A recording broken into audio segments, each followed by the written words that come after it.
Yesterday somebody whacked out my mural. That energy'll make you move to Europe. But it's regular for me, yeah, that's for sure. The love and hate is definite without a cure. All this talk is made, that's on my lord. I kill them all before I let them kill my joy. I done been through it all, what you endure. It used to be that, but now it's pearl. Everybody, that's on my body. My blick first, then God got me. I watch them pander with them backhanded compliments. Put their head on the Cuban link as a monument. I pay homage and I always mind my business. I never lost who I am for a rap image. Here's motivation if you wonder how I did it. Yeah, going up your rank. Know you a god even when they say you ain't. Yeah, keep your feelings out the way. Never let no one put smut up on your name. Yeah, keep your head down and work like I do. But understand, everybody ain't go like you. Yeah, if they say it's love, you been lied to. A couple rules of engagements, I'ma guide you. Que reflejan tu mirada, la noche tú y yo. Riding in my GNX with Anita Baker in the tape deck. It's gonna be a sweet love. Apologies, I wanna see y'all geeked up. Don't acknowledge me, then maybe we can say it's fair. Take it to the internet and I'ma take it there. Miss my Uncle Lemaine, he said that he would kill me if I didn't make it. Now I'm possessed by a spirit and they can't take it. Used to bump the Carter 3, I held my rolly chain proud. Irony, I think my hard work let Lil Wayne down. Whatever though, call me crazy, everybody questionable. Turn me to an Eskimo, I drew the line in decimals. Snoop posted tailor made, I prayed it was the edibles. I couldn't believe it was only right for me to let it go. Won a Super Bowl and I'm the only one congratulate me. All this agitated, I'm just glad they shown their faces, quite frankly. Plenty artists, but they outdated. Old flows trying to convince me that you they favorite. This is not for lyricists, I swear it's not the sentiments. A double entendre, I want y'all to feel it. Old soul, I probably built them pyramids. Ducking strays when I rap battled in the Nickersons. Where you from? Not where I'm from. We all indigenous. Against all lies, I squabbled up for them dividends. Against all lies, I showed up as a gentleman. I done lost plenty friends, 16 to be specific. Put that on my kids' children. We gon' see the future first. They like that big trip, and I just want what I deserve. What bridge they done burned? All of them is over with. I'm doing what COVID did. They'll never get over it. Yeah. Going up your rank, know you a god even when they say you ain't. Yeah, keep your feelings out the way. Never let no one put smut up on your name. Yeah, keep your head down and work like I do. But understand, everybody ain't gonna like you. Yeah, if they say it's love, you been lied to. A couple rules of engagements here to guide you. From my city, couldn't entertain no boy. Promising bank transactions and even Bitcoin. I never piece it up, that don't sit well with me. Before I take a truce, I'll take them to hell with me. If that money got in the hands of a crash dummy, could jeopardize my family and burden the ones who love me. It's mad cause I decided not to pretend. Y'all stay politically correct, I'ma do what I did. Ain't no sympathy here, this hilarious. It's a lot of opinions, but no power to carry it. 2025, they still moving on some scary. Tell them quit their job and pay the real they severance. Don't insult my intelligence, I'm not just for the television. Teleport the bullets rolling, dig up all my relatives. Okay, let's settle it. These been fake loyal since y'all pandering to choose a side. Let me do it for you. Okay, yo, hip hop. I watch the party just die, cackling about. While all of y'all is on trial. Thought that I was antisocial when I stayed inside of my house. You better off to having one woman, everything tricky right now. You been denial. Ain't anybody empathetic to the other side, I vow. Look, they exist with them in style. Exterminate them right now. Make Cat Williams and them proud. The truth about to get loud. No juice inside of my cup. I sober up and knock them all off. Don't let no white comedian talk about no black woman that's law. I know probably gonna work for them. And whoever that's close to them. That coon and that being groomed. Slide on both of them. You ever a Captain Crunch and proceed to pour water in it. Pulled over by the law. You run dirty so you can't argue with them to make it to be a star. Bear your soul and put your heart up in it. Well, I did. Whack the murals out, but it ain't no legends if my legend ends.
Good morning, good morning, good morning, good afternoon, good evening, wherever you're watching from. Shout to this packed house, make some noise, please.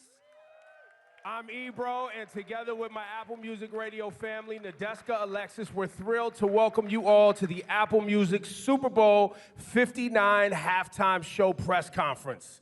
We are streaming live globally and on Apple Music, so go check that out. We're excited to be joining the NFL and Rock Nation to bring the Apple Music Super Bowl halftime show to life with a monumental performance by none other than the great Kendrick Lamar. So in a few moments, we'll be chatting with him, but first things first, let's get into the pregame. Nadeska, over to you. I'm honored to introduce the American Sign Language performers appearing at this year's Super Bowl. Performing Lift Every Voice and Sing, we have Otis Jones IV. Performing America the Beautiful and the Star-Spangled Banner is Stephanie Nagaris.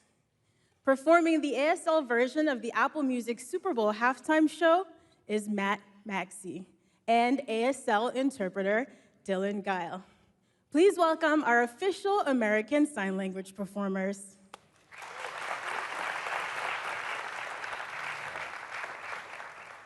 Thank you all so much for joining us this morning. Thanks for having us. Now, to all of our viewers, I'm going to tell you that I'm sitting next to some very impressive humans right here, and you're going to find out why in just a minute. So we're going to start with Matt, who founded an organization called Definitely Dope. Matt, I've never founded anything in my life, so I already find that pretty intimidating. Can you tell us a little bit about your org? So Definitely Dope was an organization I started to try to bring culture together. I grew up not knowing sign language and not really seeing role models that looked like myself. So when I got to college, I started learning sign language and realized that sign language and music was a great way to learn the language and at the same time get more people involved in becoming advocates and more conscious of accessibility and inclusion. What's that experience been like for you? It's been incredible. I think everything kind of skyrocketed when we went on tour with Chance the Rapper, becoming the first ever deaf interpreter to be picked by an artist to join them on tour. Since then, it's just trying to advocate and showcase as much as possible the talent of the deaf culture and community and help people become more intrigued by sign language. So now you see ASL is the third fastest growing language in the country. And just watching it happen compared to no caption, no sign language. When I was growing up, it's beautiful to see the change. That's pretty incredible, and touring with Chance the Rapper sounds like a lot of fun. It's very cool that Matt actually specializes in signing ASL for hip-hop. So I'm really curious now how you feel going on to sign for the first halftime show to ever be headlined by a solo hip-hop artist, which of course is Kendrick Lamar. I think it's incredible. I mean, when I first started learning sign language and started going viral on YouTube, the first song I did was Please Don't Kill My Vibe. And that was a while back, and it was just, hey, that's my vibe, let's go. But ever since then, it's just become a full circle moment. I just kept going. Many times I wanted to quit, give up, but like people didn't understand the beauty and importance of sign language and entertainment. So now to be here at the Super Bowl with two other talented performers and the people that helped make it happen, it's incredible to see the change and progress and still be alive to see it happening. I'm so glad that you didn't give in and give up in those difficult moments. It's so nice to have you here. And now Otis. So Otis, you have a massive following on TikTok, and you don't use the platform just for entertainment. You actually teach classes on there. Can you tell us a little bit about those classes? Absolutely. So I do teach on my platform.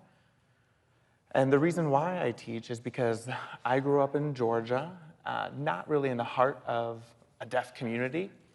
And so I faced a lot of oppression as a deaf individual, as a black individual, without even realizing it.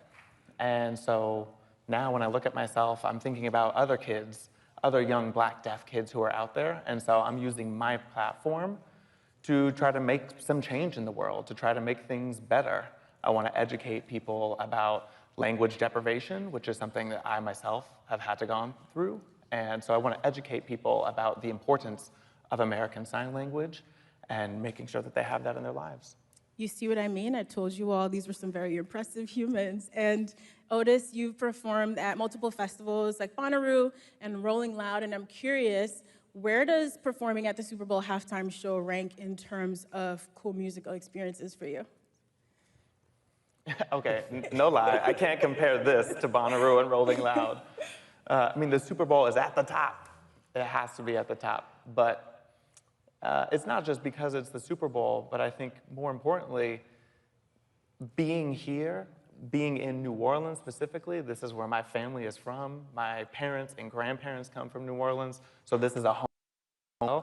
So to be performing at the Super Bowl in New Orleans is a huge honor, especially to be signing for Lift Every Voice and Lettucey, because she's also from New Orleans, and my mom grew up listening to Lettucey.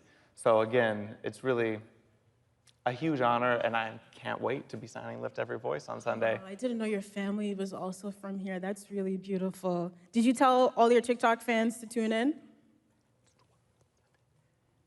Of course, I will. I will tell them. Okay. Yeah, they're going to be tuning in for sure. Thank you for the reminder. Of course. Now, Stephanie is an activist, a model, and an actress, a casual triple threat. You've been on numerous TV shows, so you're not new to being in front of the camera, but I'm wondering if you could tell us what's the difference for you being on a TV production set versus doing a live show like the Super Bowl halftime show? I mean, they're completely different, because on a TV show, really, I feel like a very spoiled actress, because if I mess up, I can just do another take. As soon as the director calls cut, I get another opportunity to do it. And so you can do it as many times as you want to make sure you get that perfect take. But for a live event like the Super Bowl, I mean, you get one shot, that's it. So that's huge for us performers, but it's really thrilling. It's exciting for us, and it's exciting for our community.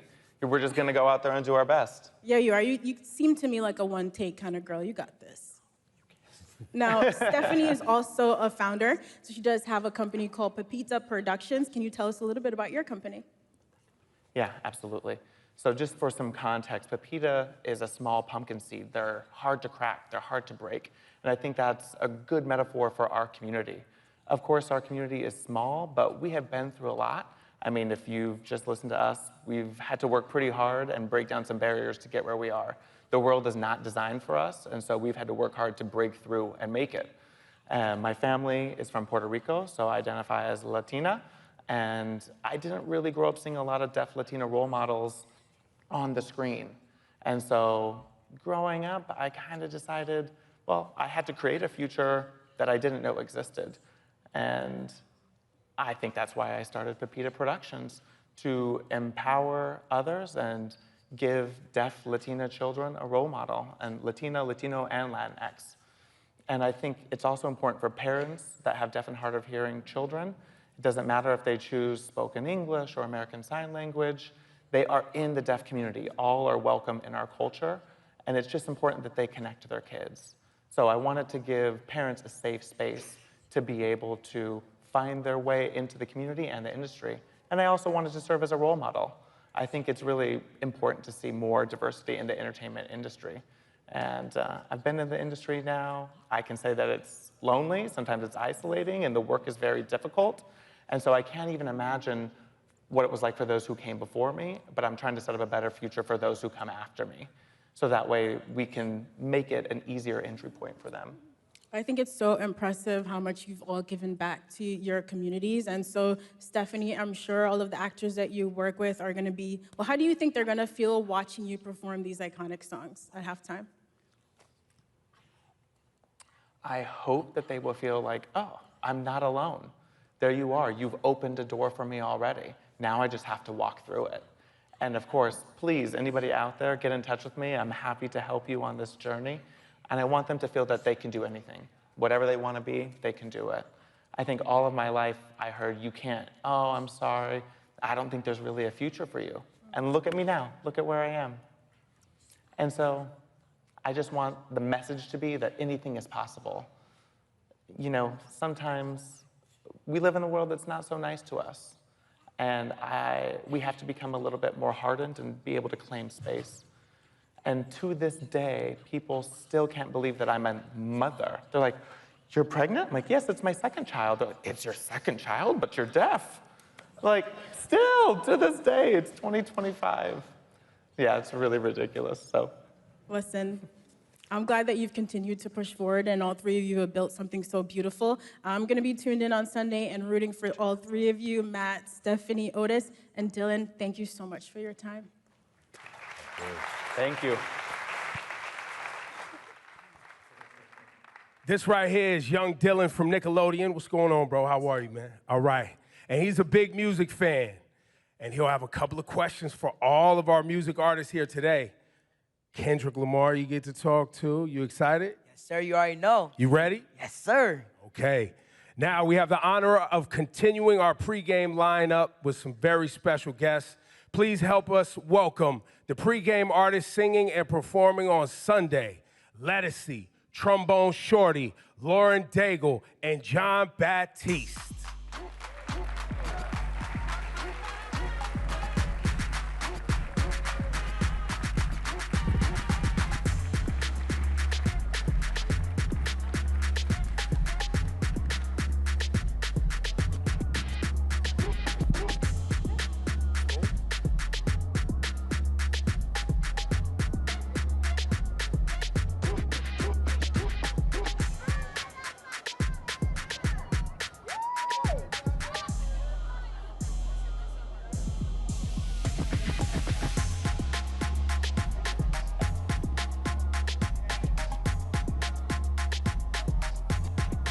Oh, go down.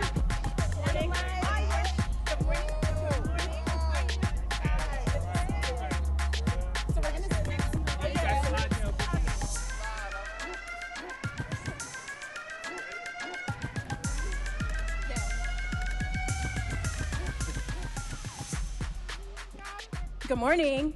Good morning. Good morning, good morning. Good morning. So now, the four of you have at least three things in common. I'd say one, you're all great musicians. Two, of course, you're all performing at the halftime show.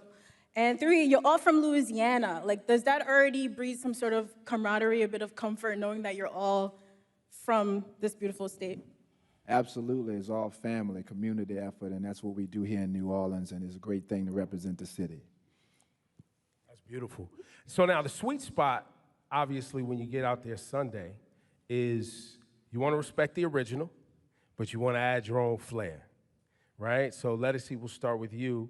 What are some of the plans, some of the insights you can give us? Because I know you have some vocal acrobatics that you love to give us. I'm just going to be myself, and I love the arrangement that Adam Blackstone put together for me. Wonderful. He just won a Grammy, too. It's crazy. But I'm excited. I'm going to represent Nola Bay, New Orleans and Oakland, too. Oakland, yeah. And Trombone Shorty, what about your rendition? What do you have planned? I think me and Lauren, we put together a very New Orleans brass band street feel to it, and it merges some rhythms of Lafayette, where she's from, and we just capture in that moment. So I think it's going to be something that you can tap your feet to, but still respectable to the original. You'll be able to definitely understand what we're doing. I'm looking forward to that. What about you, Lauren? When I got the call, I was freaking out, okay? I was so excited. But the part that got me on my feet was when he sent the rough draft, if you will, of what we were going to be doing. And, when you plan it out, you think, oh, okay, maybe it'll be a ballad or whatever, just because of how that song is originally. No. He said, no, we're going to put a little spin on this. And it feels so good. It feels so alive. It's very true to the representation that we're allowed to have in this city. It's beautiful. I love the musicianship that comes out of this city, and to be able to represent that means the world. So I gotta, hats off to you, because you came up with an incredible arrangement. Yeah. And John? Listen, this guy's hard to contain, so what you doing on Sunday, man? Well, I think that music can really communicate deep, profound truth. And I believe that this country and our songs and our iconography, our messaging, our ideals, all the complexity of all of it, has a real important place as we negotiate and continue to redefine it. And I think when you listen to music, it's an amazing capturing of that because it's constantly evolving while it also is remaining the same. So that's why I love creating music, because you can take from the past, bring it into the present, and forecast the future. And that's what I do every single time. I try, at least. Wow, that's very well said. You And guys could clap for that. You know what I mean? You guys could clap for these people. Don't be afraid. you know, it's like speaking of history and looking to the future. So Lettucey is going to be performing "Lift Every Voice and Sing," and just a little history fun fact. You seem like a lady who would enjoy some history.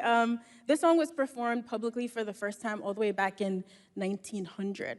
So now we're looking at 125 years later. You're performing this song not only in your hometown of New Orleans, but also simultaneously on a global stage. Like, what does it mean to you to be able to perform this anthem on the stage? 125 years of legacy, American history, culture. Every person here, this song, I'm overwhelmed. I'm honored.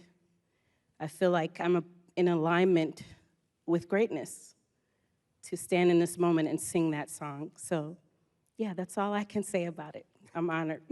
That's I'm beautiful. about to start crying. I know, I see it, I see it. Sorry. Listen, the Black National Anthem is, you know, it's a powerful song. And we're honored to have you, because I know you personally, and I know what you're capable of, and I know what you're gonna channel up there, and we're all gonna feel it. So thank you very much. Can I ask a question for anyone, how you contain yourself? Because some of these songs are so emotional, and when you're there performing and you're in the moment, your heart's really in it. Do you ever get to that point where you feel a little choked up and you have to somehow dial it back and stay focused? Well, I think I'm choked up the whole time, even the phone call. You know what I mean? It starts there. Can you come and sing? But I'm used to this in my career, just like Mahalia and Marian Anderson, standing in moments, representing the past and the future and the current state of the world. I'm used to that pressure. So I just remember who I'm doing it for. I remember my ancestors. I remember everyone waiting for this moment to feel hopeful and to feel represented. So yeah, I do get choked up. I'm choked up the whole time, but I have a job to do. That's what I think about. Now, John, you performed one of the most popular renditions of the Star Spangled Banner. And in the last 5 years. So what's your inspiration this time? I'm thinking about my grandfather who just passed. My brother Troy, we played at his funeral. Try not to get choked up here. But he was, you know, anything great about me, he was one of the blueprints of that. And he was 17 years old and was the first wave to integrate the Navy, served his country. And I think about a lot of people in my life who have represented what I believe this song is about and should be about at its highest aspirational level. So when I channel that, it makes it feel like it's me, but it's way bigger than me. So I'm just a vessel for that energy in the world to continue. And if that can happen, I might get choked up. I might, but it's bigger than anything, because the energy transcends, even if, you know, you get a little bit of a mist, you know. But I think when we're in the moment, when you're channeling, it's almost beyond emotion. It's a spiritual channel that happens, and you're not present, you're watching. So that's really the goal always for me. That's a great goal.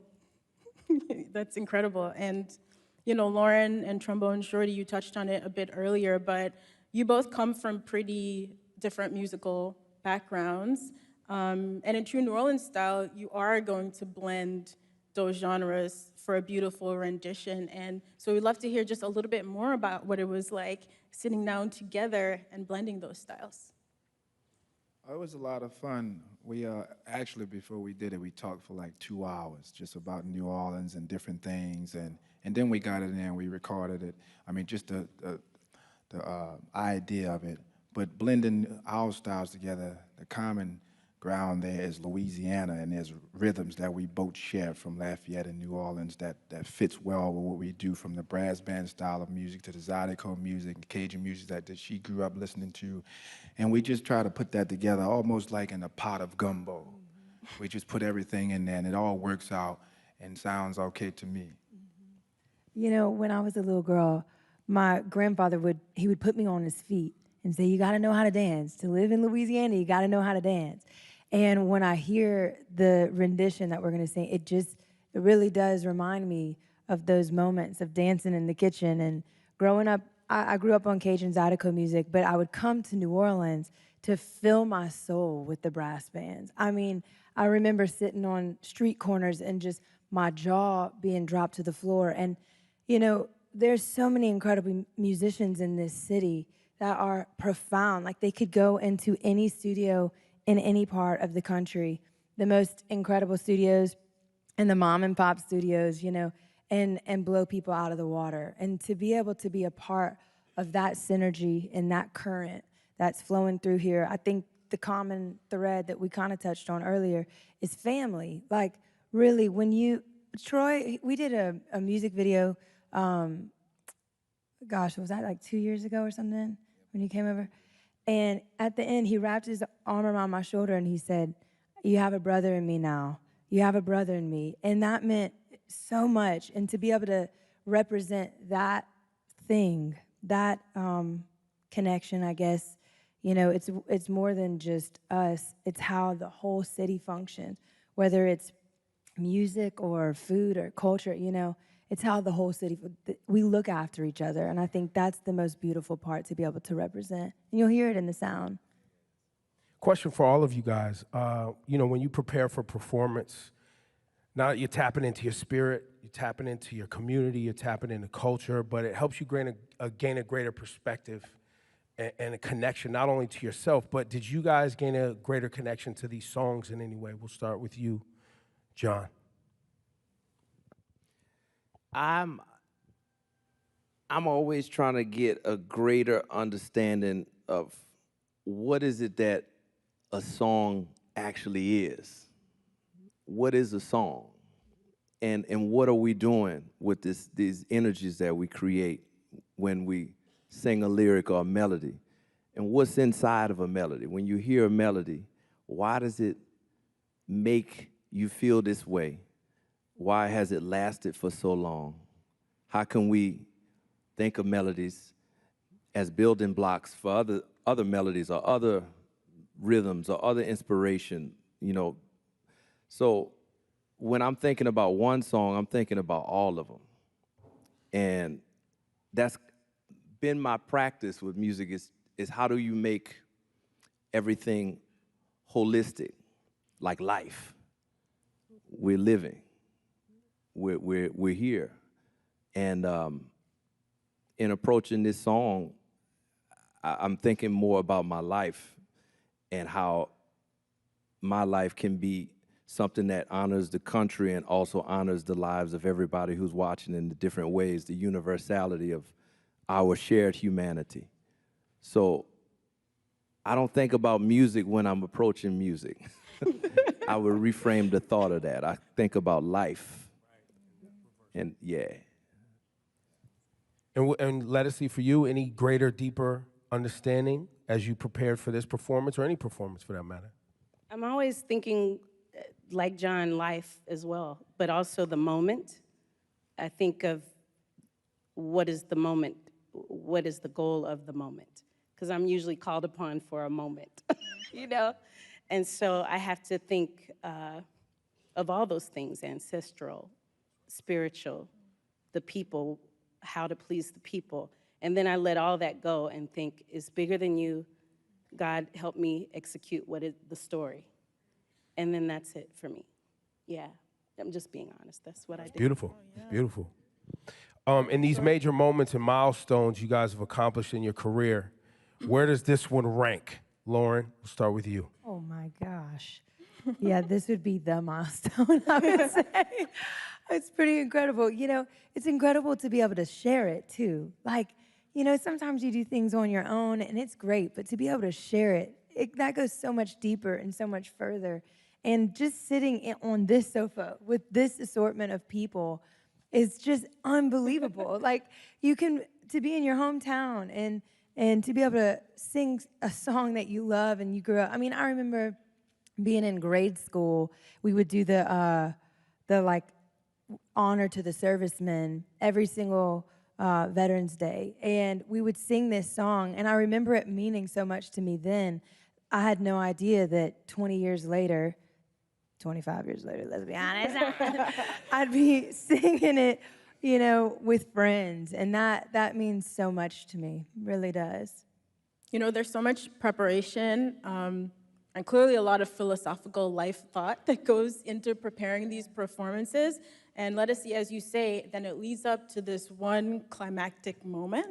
So when you get out there in the minutes and the seconds before it's time to perform, what's going on in your mind? Is that when you clear everything out? Like, how do you actually get ready to get on the microphone? Oh, that's a lot of things. I just keep thinking of this little girl from Holly Grove, riding her bike, singing with her family, singing, moving to Oakland, then going around the world on bigger stages, and then coming back here, full circle, back home, back home, wanting to show that I am from here too, and to be given that moment. I'm thinking of all that. And then I'm gonna take a breath, and I'm gonna sing the mess out of this song. So that's what I'm thinking about. That's why it's emotional. My grandparents, my family, my cousins, my new family that Troy knows, I call you every time. It's just, I think of family and community. And then I'm thinking, tell the story. That's beautiful. It. You know, someone once told me, they said, I was actually doing an Apple Music interview, Kelly, she said, the space between what comes off of your lips and the way it lands on someone's ear, that's God's space. Wow. And when you feel that, when you know this is gonna come off of my lips, and I'm just gonna hope and pray that whatever is translated in that thin veil of time lands on people's ears, that actually elicits some sort of transformation. I think that's, you know, when you talk about it, I'm like, that's the airspace you're working in, girl. Yeah, that's it. Yeah. You guys ready? You guys ready for Sunday? Make some noise. Oh, come on. Thank you. Now, we actually do have some questions for you all as well from our kid reporters. Are you ready? All right, let's get to our first question. So our first question is from Hayes Adler. Hi, Hayes. Hello. My name is Hayes Adler. What advice do you have for kids trying to reach their goals?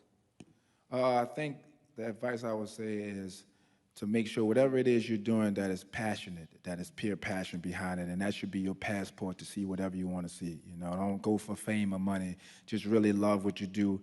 Practice very hard and just let the passion drive you. Next, thank you, Hayes. Thank you so much. Next, we have Alvin Williams with a question. Hey, Alvin, how you doing? Hey, I'm Alvin Williams. I'm a little with Big Brothers and Big Sisters New Orleans. Yeah. What is one piece of evidence a mentor has shared with you that has stuck with you and you now share with those who you mentor? You belong. You're worthy. Just study and do your work. Yeah. Thank you, Alvin. And we have one more question from young Dylan. Hello, my name is Young Dylan with Nickelodeon. It's very nice to meet you guys. And Nickelodeon wants to know, if you could slime your biggest inspiration, who would it be and why? And this is for all of you. Well, my biggest inspiration is right here, and I was slime him. Bring out the slime, let's go. We got the slime. I mean, we grew up doing all type of crazy things like that to each other, so it'll be a big payback to him. Yeah, I slime Troy right back, huh? Listen. Ooh, we got some stories. Yeah, in love, the slime. Oh, me? I don't know. I've never heard a question like that. But the people I would want to slime, they'd really not be happy about being slimed. Let us see gets a pass on this one. Okay, sorry. I would say my crew. I took my crew to the Atchafalaya Basin. No, people in this room might not know where that is, but it's around the corner, and I made them jump in the water with alligators. So I feel like it would be on the same level as being slimed. So I'll do it part 2 with my crew. Thanks for those questions, fellas. Those were Appreciate great you. questions, guys. Thank you. Let us see Trombone Shorty, Lauren Daigle, Jean Baptiste. Thank you so much for spending your time with us, for sharing your heart with us. Looking forward to seeing you perform on Sunday. Go out there and have fun.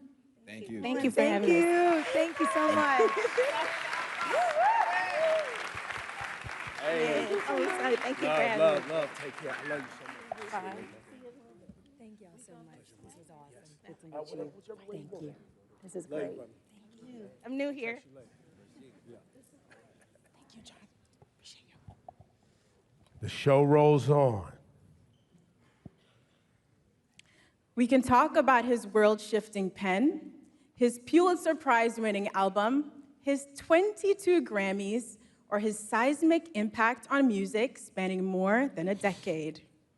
But nobody can speak for the man better than himself. Please welcome Kendrick Lamar. Well, y'all gotta make some more noise than that.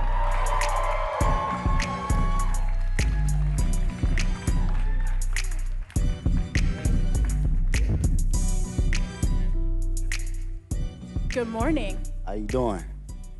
You know, Kendrick, it's a little bit surreal to actually see you in the flesh because you've always made it a point of just letting the music speak for yourself, which is something I really respect. But the spotlight has been shining so bright for the past few months. I've just been wondering how you've been processing behind the scenes, how you've been feeling about everything happening, all the success. It's just really just I want to look at it like it's just a continuum of who I am, really. I've always stayed to myself. I've always been in my own bubble, whether it's with the fam or whether it's training. How I process it all is just I continue to do what I was doing 10 years ago, and that's like be better in myself, better in the craft, and not look at it as bright lights, you know? And it may sound cliche, but it always worked for me, even when I was younger, you know, playing sports or being in the forefront of presentations and stuff like that. It was like, I gotta look at myself in the mirror rather than looking at it as a crowd or, you know, fame and attention.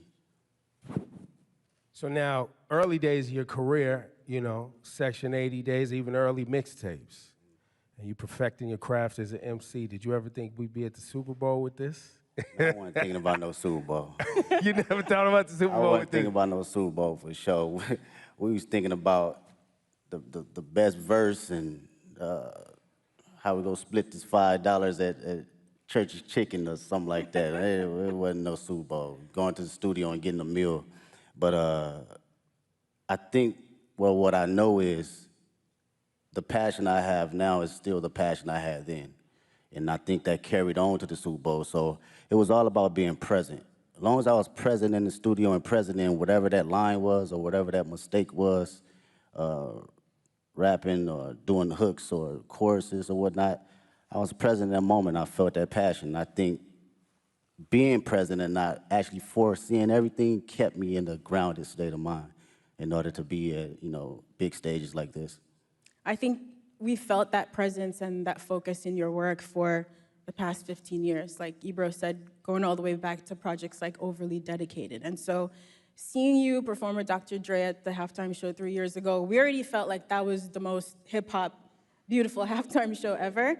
And now for you to come back and be the first solo hip-hop artist to headline, how does it feel being the artist to hit that milestone? And just your thoughts on what that means about hip hop's progression and impact over the years. But that shit, it made me think about like the grind of it. You know what I mean? A lot of people don't see like the story before the glory, man. And that shit's like shuffling out your mixtapes and, going to neighborhoods and parties and performing there, hole in the wall spots.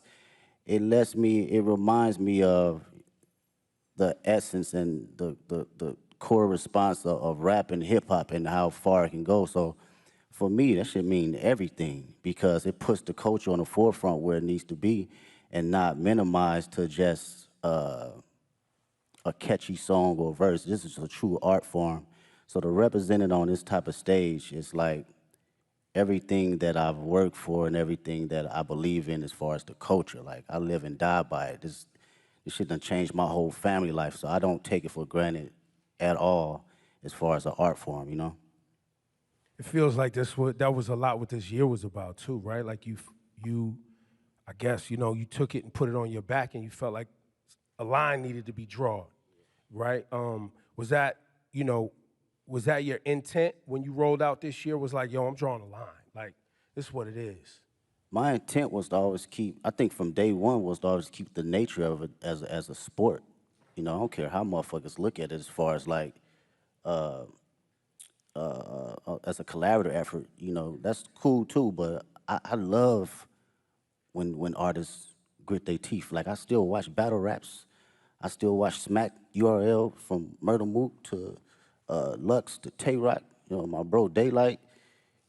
This has always been the core definition of who I am, and it's been that way since day one. So I don't think it was a thing for this year. It was always just a continuum. And what I will say about this year, it was more from a space where I think a lot of people was putting rap to the back, and you didn't see that. You didn't see that grit. You didn't see that bite anymore. So I always took that in consideration in going into any type of my music. That's interesting. So I hope this makes sense, right? We've been following your journey for about 15 years, and you have been so consistent in the messaging and the focus, like you said, and you've always moved with integrity. So in a lot of ways, I feel like we thought we knew exactly who you were as an artist in a positive way. And then last year, it felt like you unlocked a whole new dimension for us. But that person, like you said, was always in there. But I'm wondering, do you still surprise yourself sometimes? Did you surprise yourself last year, or was it just us, the fans, with our jaws on the floor, just stunned? That's a good question. Surprise myself? Nah, I don't think I surprised myself because this, for me and for my partners that's been around me since 2005, 2006, like my brothers, they know my personality. They know my capabilities, even when it wasn't presented to the public at first, right? So this is just like a revolving door of what I've been doing in Carson Studios, at the Homie Garage, or my brothers at TDE, or just anybody around the city of Compton in LA. It's just magnified to the level where I've progressed it and did enough hours to know, okay, I know where to place it now. I know how to make it connect with people. It feels like each album, too, getting to this point was like, it was an album for the culture, and it was an album for the critics. You know what I mean? And then it was for the critics, yeah. And then GNX comes along, and it's like, nah. This is an album for anybody, everybody, and anybody who want it at any time. And you brought that energy, and the energy you brought on GNX was an energy that I don't think was really happening in hip hop. Like, it's a Public Enemy level energy. It's a Ice Cube, America's Most Wanted energy. For sure. Like, it's a classic, timeless energy. Talk about your headspace between Mr. Morale and this GNX. Yeah, no, that's great. Go back even further, man. Speaking on that energy, like it's my cousins was like DJ Quick, and Dre, these folks that my people was playing. So I always had that DNA. And you heard that DNA a little bit on Good Kid, Mad City, but I wanted to tell my story first, right? And fast forward to GNX, I felt it was just a perfect time because not only the energy was lost, but it was the energy that was bubbling inside of me as well. I wanted to go back to the forefront of just the bite and just the grit of rap, just all raps and hard-ass beats. And that's like the basics for me. I thought about, damn, what I used to like when I was a kid. Hard raps, good beats, that's smacking, right? And it was a great transition from Mr. Morale because that was my most intimate. I wanted to go inside of my own psyche and my own personal withdrawals and see how it connects with the public and who can relate. So during this time around, I think it was necessary of coming out of that cocoon and feeling like, okay, I arrived now. I can spread my wings and show every state of who I am as far as Kendrick Lamar. And you really did spread your wings. I mean, you just came off a huge Grammy wins. You walked away with 5 awards, and you won Not Like Us won for Song and Record of the Year, which in itself is remarkable. But I think for people who love and respect hip hop and the roots of this culture, the competitive spirit of it, it has been a little bit mind-bending that you created this massive cultural award-winning anthem out of a battle rap song. And how is that something, after you got off that Grammy stage, you got home in some quiet time, what was going through your head? I was just thinking about the culture, really. It's always that for me first. I'm not even bullshitting with you. It's like, when people talk about rap, man, the conversations I hear, they think it's just rap and it's not an actual art form. So when you put records like that at the forefront, it reminds people that this is more than just something that came 50 years ago. They forget that it's even been here 50 years, right? And like kind of like belittle it. So I love to see that it gets that type of recognition for just straight raps, from awards to the billboards, all that, because this is truly just as big as an art form and a genre as any other genre. So that's what I think about, and I feel accomplished being able to do that. You know, whether somebody else come behind me and do it again and quadruple it, I love to see it. If that was my purpose to do that, then that's exactly what it was for that particular moment. I think people often miss the significance of that Record and Song of the Year award, because that Song of the Year award is a songwriter's award. Like, it's not just the biggest song. It's like someone wrote a song. And you as a songwriter, when you see your name up there and it's written by Kendrick, and that's it. Yeah. That's powerful. And I think to what you're saying, I think there's a lot of people who have become fans of hip hop, and they you know, you like the songs you hear and know, but you're not actually tapped into the work that it takes for you to generate the output, the art. Exactly, man. As a writer, you know, and that's what I can appreciate the most. And knowing how much time I dedicated over the years in just trial and error, writing the most terrible shit to some of the greatest shit. You know, we all do it, from writer's block to figuring out how to find inspiration from the most non-popular aspects around me. So it's like, knowing that trial and knowing what I put in as far as my thinking process and what it takes to get there, I do not look at it as a small like endeavor because it's a hit record. No, it's actually some writing in that shit.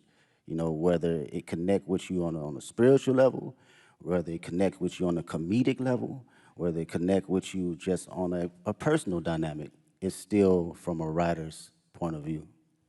Yeah, you are an incredible writer. There are songs on GNX like Reincarnated. I didn't know what to do with that song for the first few times I heard of it, just trying to figure out where you possibly came up with the inspiration for a record like that. Like, when you're working on those songs, are you going through multiple versions until the right thing comes to you? It's hard to fathom, I guess is what I'm saying. Yeah, well, records like that, first off, shout out to Tupac. That's the number one inspiration. That was always one of my favorite records from him and Outlaws. With records like that, it's always going into my mind of like, what if, right? And crafting out my what if ideas to the masses. So when I think about concepts and I think about what I actually believe and what I feel, I just go through a breakdown as if I'm reading a book, you know, and how I want people to hear this from a book sequence. So my initial process is, okay, how can I open them up to the story, and how can I drive them to the ending point to make them feel truly exactly what I'm trying to convey, whether they take their own perspective from it or they take mine. I just want you to feel it first. You know, the writing is there, now it's up to me to perform it to where you can feel it. Yo, give it up for this guy, Kendrick Lamar. Y'all too quiet, man. This guy, you know this guy he doesn't sit down and do this too often, so this is a very special conversation. We appreciate you, bro. I really do. And shout to SZA too, because you guys are making history right now. Hell yeah. And you've seen her from her humble beginnings like she's seen you from your humble beginnings. You've watched her find success, and now y'all sharing the stage at the Super Bowl. This humongous tour that's rolling out next year. Talk about this moment in both of y'all's career. Have you guys had a chance to even see each other in this moment and be like, yo, like? We haven't even had a chance to crash out about it because everything been moving fast, like far as production and rehearsals and stuff. So we speak, but we haven't really got a chance to settle into the moment. For me personally, watching her, her career and where she's come from, it's amazing to see. I get to finally see how certain individuals see me come up in the process, because I seen her day one coming in the studio and writing songs, throwing away songs, writing another song, throwing away songs, and songs is hard. And I understood that process though, wanting to be great. You know, even when people saying this is classic records, you're like, no, I'm gonna write another one. And I understood that and I seen it, so to see it now magnified, it's like, she always had it, man. She always had it, and I'm just honored to be next to a talent. Yeah, you've both worked really hard to be here in this moment, and on Heart Part 6 is really amazing to hear you detail that journey for old and new fans, coming up through the ranks at TDE and now launching your own agency, PG Lang. So performing at the Super Bowl halftime show is very much us as fans getting to celebrate you and this beautiful musical legacy, but also now you're stepping out as an entrepreneur. What has it been like to build your own business and to also showcase some of that creativity from your agency on this platform? Oh man, I love the process. Shout out to PG Lane. Make some noise with PG Lane. Yeah, that's my team, man. It's 30 incredible individuals, 5 extraordinary executives that work day in, day out to make sure we are doing something that will long live the culture. From a music standpoint, from a creative standpoint, fashion, film, books, day in, day out of just being around like-minded individuals that have different perspectives outside of just music. So through that process, it was a challenge for me, but even more a process of me enjoying different ideas and different backgrounds and how to look at things. I love it. I love it. Being on calls and, formulating business ideas and ventures outside of my usual norm, it challenges me. And I can't wait to see what happens next. I know it's going to happen next. Yeah. I think for the audience too, and anybody watching around the world, the PG Lang thing is I think people see you as an artist and someone who makes music, but I don't know if you want to share it today, but the level of detail that you yourself, along with Dave and shout to the whole PG Lang team, but y'all as friends that came up together, you in the edits.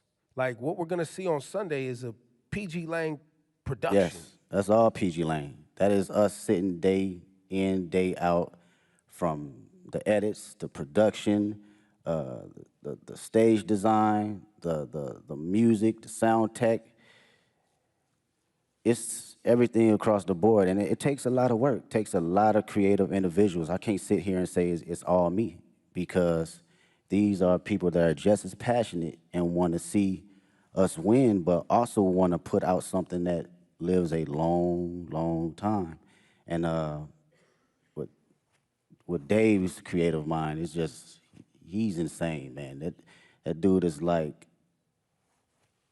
Basquiat in so many different fashions. You can clearly pick his brain about anything, and he'll give you an answer right down the middle to help you decide for yourself. So that's something I can always appreciate.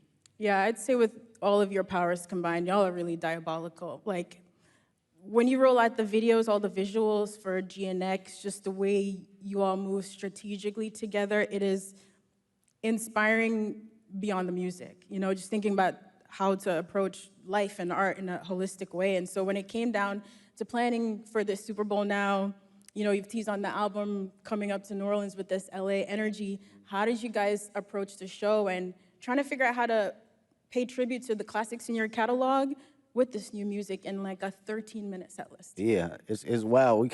Mr. Morale's like an hour and 30-minute tour, so it's like you gotta smack the shit down all the way to 13 minutes. It's kind of wild and it's interesting because it lets you know kind of where you at and your perspective on how you think about catalog and the music. For me, I love being present. I love being present, man. It's my favorite. It's very hard for me to live in the past.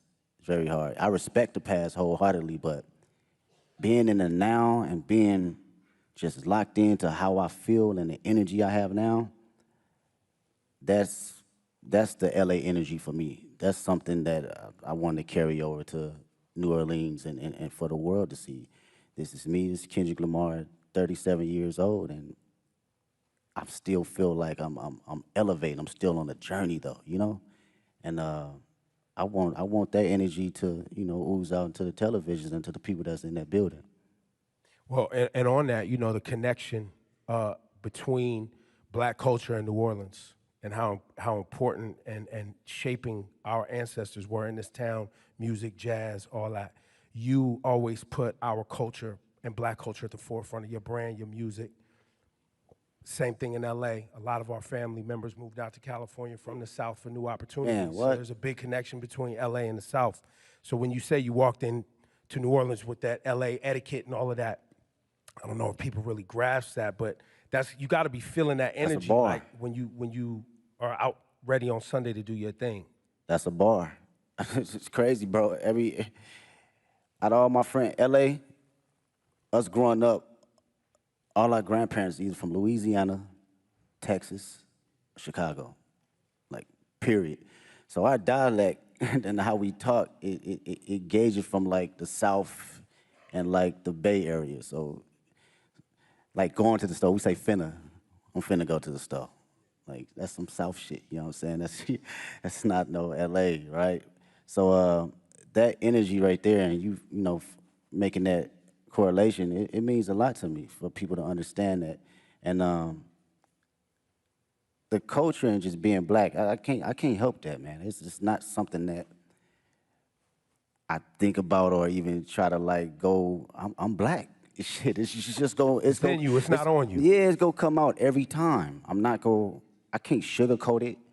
You know, I can't downplay it. I'm at a point in my life, I can't necessarily fake the funk for nothing.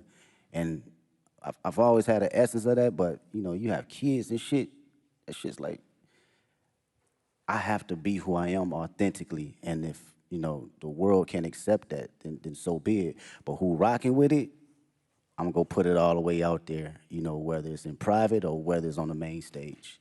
Yeah, I don't think a lot of people and a lot of artists stand in themselves as authentically as you have. And I think one of the questions we've all been wrestling with over the past few months, watching you and the way you've moved, is really what is the role of an artist? And I think lots of people have very different definitions, but young Kendrick, again, back to Overly Dedicated and Section 80 mixtape Kendrick, and GNX Kendrick, Super Bowl, Grammys Kendrick, has your idea of what the role of an artist is, you as an artist, has that ever changed? I don't think I knew exactly what my role was early on. I had maybe clues of it, but now today I can truly say it's to express myself and express things that people can necessarily say on the daily and for them to actually relate to. And come from the most vulnerable place where people can actually feel it. I think that is, for me, that's the role for me as an artist. I don't give a fuck what place it come from. I could be the most angry person on the record. You gonna feel that shit that day if you woke up and you felt that.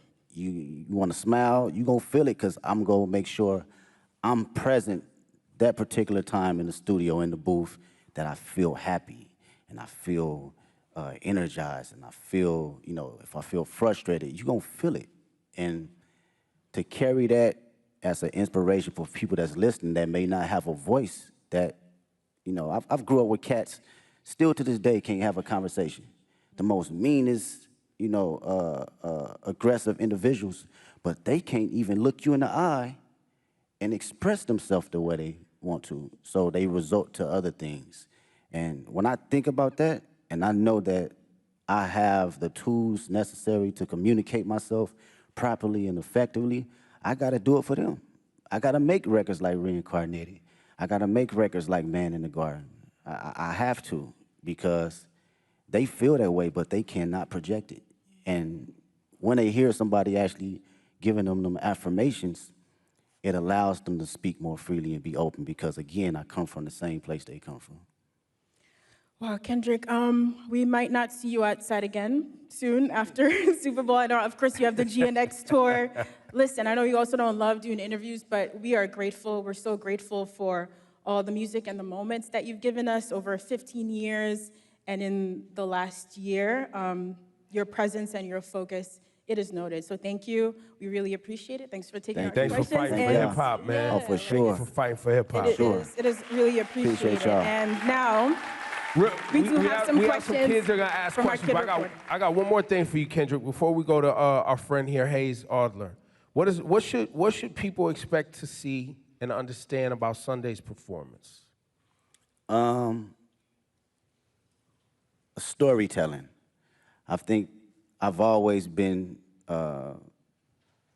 very open about storytelling through all my catalog and my history of music. And I've always had a passion about bringing that on whatever stage I'm on, you know, whether it's a war tour or whether it's 500 people at Key Club. I've always had a form of that. So I like to be on that sense of, you know, make people listen, but also see and think a little. I think this is going to be one of those performances where people are going to be digging up Easter eggs for I mean, years, that's the Kendrick years thing, to come, you know. right? Even when it's not an Easter egg, people gonna make one up, right, Ken? Hayes, this is Hayes Adler. He's got a question for you, What's up, Kendrick. man? Hi, Kendrick. What's going on? How do you prepare for such a big performance? Do you have a favorite way to stay healthy and active? Yeah, I do some laps, whether it's some sprints. If we talking about, let's go from, okay, on a physical level, I'll give you that. Maybe it's a 2-mile warm-up or a mile warm-up, maybe some push-ups, just to get the body movement. Sometimes you be out on that stage, man, it take you need some oil on your knees a little bit to get moving and get cranky. So physically, yeah, I'm just exercising the body, a little bit of stretching, a little bit of all that. And on a mental level, I'm usually playing some Isley Brothers just to calm not my nerves, but calm my excitement and just give it a balance, you know? So that's my prep right before I go out. Thank you, Hayes. Thank you so much. And now, Alvin Williams. How you doing, sir? What's up, Kendrick? What's up, man? I'm a little with Big Brother and Big Sister New Orleans. What has mentorship meant to you during the course of your career? And if you could thank your mentors for believing in you, what would you say? Oh, man, mentorship has been everything. To be around individuals that experienced every little thing that, you know, you think that you're the first person to go through it with, it's a difficult task when you're a young individual, because you're like, shit, you don't know what you're talking about. But as you progress and you be like, damn, he or she was right, you begin to understand life a little bit better and not be so judgmental to people that have been here before you, right? The greatest thing I would say mentors, a couple mentors that given me was like affirmation, and to always give myself space to believe in who I am, even when I wasn't feeling it, right? You can accomplish so many small things or big things, and you still can fall in a slump where you doubt yourself. And even though these mentors haven't seen the spaces and been in the places I've been in, it was always time to allow me to share exactly who I am or how they see me and what I'm capable to give to the world. And I think that goes a long way, you know, from people in the highest places and the lowest places. We all need them. All right, thank you. Thank you. Thanks, Alvin. And we have one more question from young Dylan. What's up, Mr. Kendrick Lamar? There you go. That's Yes, sir, that's yes, an sir. artist right there. Yes, sir. It's a truly honor to meet you. And my question I have for you is, what advice could you give to kids about not being like anyone else? And how could they stay authentic while pursuing your path? It's a great question. They said the number one thing people feel in a room, you know, over love and over fear is authentic, being authentic. And this is my homegirl, Ink, actually, we was talking about this in the studio. She brought this in the studio. And I was like, damn, how many times I've been in a room where people felt you so intensely that it inspired them and it inspired the person next to them and inspired the people in their household. So how to stay authentic? Was that the question? Or you have to believe in yourself and have to know that it's only one you. You're an amazing individual, unique. You're a miracle. I wake up every day and I'm like, this shit is crazy. Not crazy from a standpoint of being a celebrity, crazy, just life. It's just wild. When you really sit down and just think about it and just bug out on some wild it's wild. And to know that you are in this existence and in this world, visuals, only you have to know that you gotta carry that authentic nature of allowing yourself to say, this is who I am, this is how people are gonna see me and also gonna respect me, and it's gonna inspire people to have truth, because when everyone's authentic, what comes out of that is true love. It's no boundaries. We don't have any courtship on judgment. We don't have any perception of being able to ridicule anyone, because you showing up as your true self, I'm showing up as my true self. And carrying that nature, it take you places. Appreciate His you. answers are just as thoughtful as in the music. It's ridiculous. Thank you, Dylan. Thank you, Kendrick. Appreciate you.